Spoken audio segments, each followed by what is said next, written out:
Welcome to our lecture on IAS 21, Effects of Changes in Foreign Exchange Rates.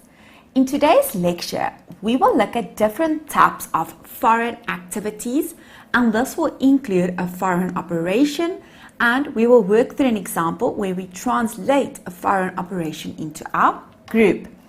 When you identify a foreign currency in any question, you need to include, one, your timeline to ensure that you understand the flow of your transactions, and you need to ask yourself the question, in whose records are you currently busy with? And very important, identify the exchange rate that you need to use as per our rules of IAS 21. What do you need to know after this lecture? You need to be able to apply the definitions of IAS 21. You need to be able to determine when is our transaction date and how to recognize a foreign currency transaction, how to remeasure monetary items at reporting date and settlement date, how to recognize foreign exchange differences in our profit or loss or OCI, and how to disclose this in our financial statements. Now, there's three very important dates. The first is our transaction date, settlement date, and reporting date. Therefore, you always need to ask yourself the following: when is our transaction date? When is settlement date? And when is reporting date? Therefore, guys, do you identify the importance of your timeline? Then the next question, remember guys, in whose records are you currently busy with, and what is the rates that we need to use? Now, when you look at the timeline at the bottom of your screen, let's say, for example, we are company ABC and we've purchased goods, therefore debit inventory, credit creditors. This is our transaction date, the date when we can recognize our assets and liabilities. Guys, extremely important. Your transaction date is not your order date. Therefore, if a scenario indicates to you that an entity has ordered a certain product and so forth, that is not your transaction date. Our reporting date will be our year end. Settlement date will be the date when ABC Limited settle the creditor. Therefore, guys, on transaction date, a creditor was recognized. Settlement date, the creditor will be paid. Types of foreign activities. Now, this is an important section and you need to ensure that you understand this. The principle of our recording today is that, guys, after you have watched this lecture on IAS 21, I do not want you to spend too much time on theory again. The only time that you need to spend on IAS 21 theory will be to highlight and reference your standard, and then you need to work through questions. I've included all of the important principles that you need to study in your lecture notes. Now let's look at types of foreign activities. There is three main types, and I'm going to explain this by means of our figure. We have a parent or investor. What's the difference, guys, between a parent and an investor? No difference really. The only thing that when we refer to a parent, there has to be control in terms of IFRS 10. An investor will be the investor of an associate, JV, joint arrangement. However, in the separate records of the parent, we also refer to the parent as an investor when the parent has control in a subsidiary and has an investment. Okay, so let's get back to the foreign activities. We have a parent. Let's say, for example, this company is registered in South Africa. Therefore, currency used will be our South African rand. The parent controls a subsidiary that is registered in Botswana and use the Botswana Pula. Now, the first type that you need to ensure you understand, we call a foreign operation. This will be when we have a parent or investor that owns shares, investment in a subsidiary, associate, JV, joint arrangement, and you can add or a branch. This we call a foreign operation. Therefore, the foreign operation is the foreign entity. The second type of foreign activity will be that this foreign entity has to prepare financial statements in the foreign presentation currency. Therefore, the presentation currency of our entity, the subsidiary, will be the pula.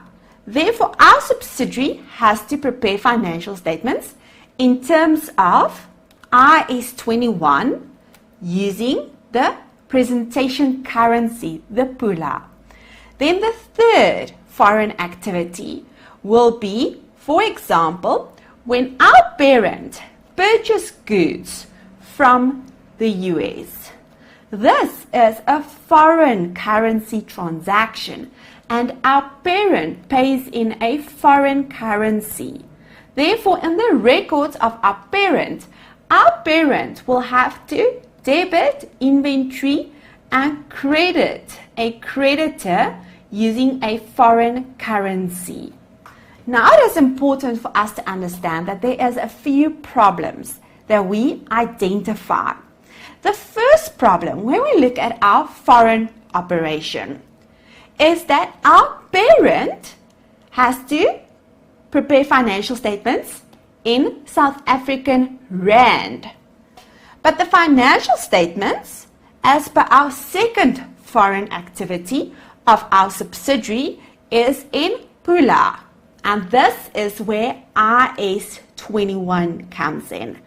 IAS 21 indicates to us how to recognize our foreign operation into our group.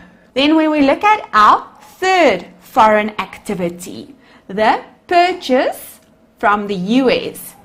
Guys, important, when we purchase the goods at transaction date, we need to recognize this creditor at spot rate at transaction date. But what happens at the end of the year, guys? Our reporting date. Then the rules indicate to us that we need to measure that creditor at spot rate at year end. Why? Remember, at settlement date, we have to pay, for example, $10,000. This is the amount at transaction date, $10,000. At settlement date, $10,000. They don't care about our rand value. They want their dollars. Therefore, we need to provide to be able to pay that value at settlement date. Then what happens with the difference? If, for example, we have recognized our creditor at amount A, and at the end of the year, our creditor is now amount B. What do we do with this difference? This difference will be recognized in our profit and loss as a foreign exchange difference or foreign exchange gain or loss. You can work through the scope. I'm sure you know what a foreign operation is. I want to look at our important definitions. Now, I'm going to read through the first definition with you, and then I'm going to explain the definitions to you.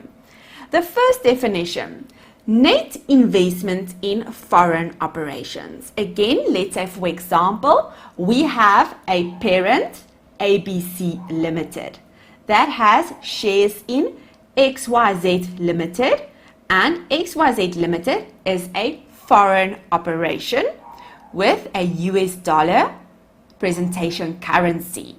Now, the definition of a net investment indicates to us that this is the amount of the reporting entity's interest in the net assets of that operation. If you look at our example. Our reporting entity will be ABC Limited. And the net investment will be the percentage that ABC Limited has in XYZ based on the net assets. Therefore, guys, the percentage times the net assets, and this will be our net investment. But guys, now there is rules that you will have to study. This amount will include monetary items for which settlement is neither planned nor likely to occur in the foreseeable future, such as long-term receivables or loans. Remember, monetary items relates to cash flow, money. And guys, extremely important, this does not include trade receivables or trade payables. Therefore, do you see that this includes our non-current assets or liabilities? Trade receivables and trade payables will be presented in our statement of financial position as current assets and liabilities. Now I'm going to explain the rest of our examples by means of our diagram. If you look at our timeline, now imagine that at the bottom of your page that you are able to identify that this is a timeline. Our spot exchange rate. Now you need to imagine, guys, I know this is difficult, but you need to imagine that this purple circle here is a spot. Now our spot exchange rate is the exchange rate for immediate delivery. Our closing rate, now our closing rate will be the rate at the end of our reporting period. Therefore, on our timeline, I've indicated year end, and this will be our spot exchange rate at the end of the reporting period. We will have to use our spot rate at the end of the reporting period. Our functional currency, this will be the currency in which our entity operates in. Therefore, guys, this will be the currency in which our entity sells goods or services and operates in. Our financial statements will be in our presentation currency. And monetary items, units of currency held, and assets and liabilities to be received or paid in a fixed or determinable number of units of currency, being money. Let's refer to example 1. Example 1 is a very basic example. On your right hand side, we have company A that operates in rand value, presentation currency, as well as functional currency.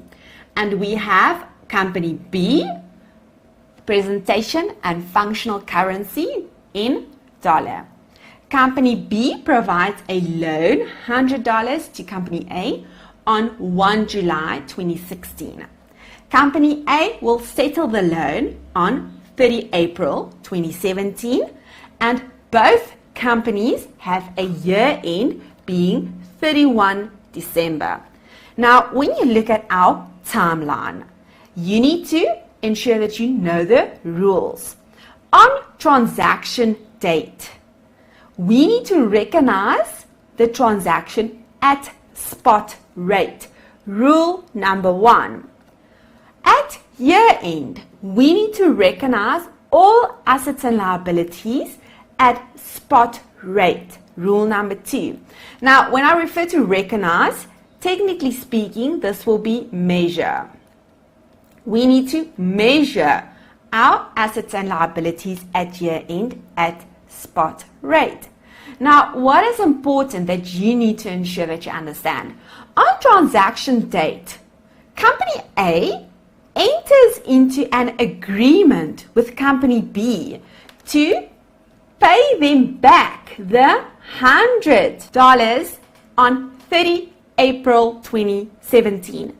Therefore, guys, extremely important. They are going to pay back $100 on 30 April 2017. Now, do you think that company B cares about our fluctuations in our exchange rate? No. Company B wants the $100. Therefore, in the records of company A, we need to ensure that we provide for that movement in our foreign currencies. Therefore, our first journal entry will be on transaction date when company A receives the money. Therefore, debit bank and credit a loan payable at spot rate R9.45 times 100. Now, at year end, what will the value be of that loan payable? How do we measure that loan payable? That loan should now be recognized and measured in our financial statements at year end at spot rate, being our 10 Rand. And this will be a total of 1,000 Rand. $100 times 10,000 Rand. Now, do you agree with me that our loan in the records of company A will have to increase with an amount of 55 Rand? Therefore, our second journal entry, we have to credit our loan as the total value of our loan should now be the 1,000 Rand. And we then need to debit our foreign exchange gains or losses. Now we debit, therefore you need to know that this will be a foreign exchange loss, not a gain. Why a loss? We have to pay 55 Rand more compared to our transaction date value of 945. Therefore, we need to pay more, and this will be an expense to us in our profit and loss. Now on settlement date, we still have to pay company B $100. But on settlement date, our spot rate is now 10 Rand 15. Therefore, our first step will be to remeasure our creditor. Therefore, guys, we now have to pay a Rand value of 1015. This is an adjustment of 15 Rand to our creditor. Therefore, journal entry number 3, we have to credit our loan payable with 15 Rand. Therefore, guys, do you see, if we add this 15 to our creditors, the total will now be 1015. I know that this is a very basic example, guys, but this is extremely important that you understand these principles. And we will have to debit our foreign exchange gain or loss, guys. This will be a loss again. Remember, our expenses increase on the debit side, decrease on the credit side. And our fourth journal entry will be our payment journal. Therefore, our payment journal, we need to debit our loan payable and credit our bank as our bank decrease. I want to add rule number 3. This will be our income and expenses as per our profit and loss at an average rate. Please refer back to your lecture notes.